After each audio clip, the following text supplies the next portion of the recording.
Good morning. Welcome back into Wake Up America. Some new information about a possible Trump indictment breaking late yesterday. If you didn't see this, the Manhattan grand jury not expected to vote on a possible Trump indictment until next week, if at all. Yeah, so for more on what might be going on behind the scenes, let's bring in former Manhattan prosecutor and Newsmax contributor Ameer Benno. Ameer, what do you make of the news yesterday, and what does this mean for the case?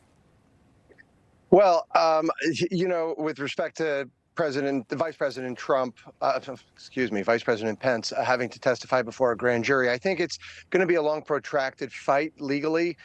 He asserted it's sort of a novel argument. He's relying on something called the speech and debate clause or speech or debate clause from the Constitution, which gives absolute immunity to members of Congress in anything having to do with their legislative acts. And he's saying, hey, listen, I'm the president of the Senate when I sat in the joint session, and so therefore I was acting in a legislative capacity.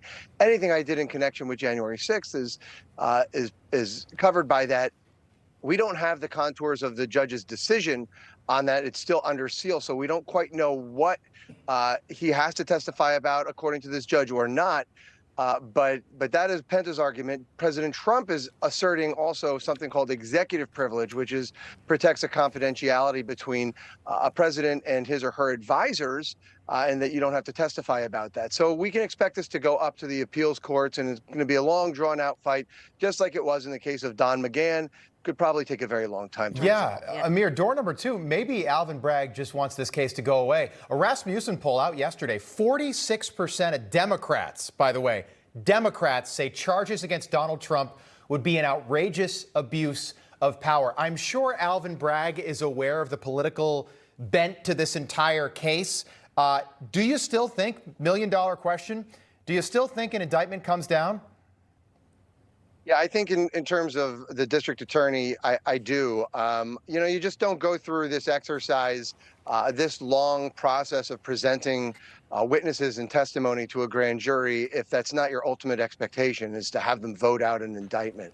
You don't coordinate between the state, local, and federal government for security and all of the logistics that involves in the expense if you don't think that an indictment is coming down. So, yeah, I think at this point, Alvin Bragg is too deep into this to backpedal. And I think if he does, I think the political damage to him by looking weak is probably too much to bear. So, yeah, I do think that they're going to present this case and hope that the grand jury votes out an indictment. Yeah, I mean, some Democrats just questioning if he has a case. Senator Sheldon Whitehouse joined MSNBC and does not seem thrilled about the Manhattan case. Take a listen. Do you think about these various cases and legal threats in a sort of tiered fashion in which that to you is the one that you feel most strongly about? Yeah, I think the New York one is the least interesting. The Mar-a-Lago documents one is more interesting. The insurrection case is really, really interesting and significant because not only is it a very significant case on the merits because of what happened that day, but you also have the overlay of Fani Willis's case in Georgia, which is looking at the same thing. All right, Ameer, it's interesting how he uses the word interesting for all of these cases. What about the Biden's document case, Ameer, right? Right. Well, I think the documents case is going to go by the wayside because of Biden, because, it involves Mike Pence as the same thing. I mean, this is just something that I think that they're going to have to deprioritize. I think that's what they're going to end up doing. So, yeah, they've got the January 6th case, which I disagree with Whitehouse on. I don't think on the merits that there's a case there at all.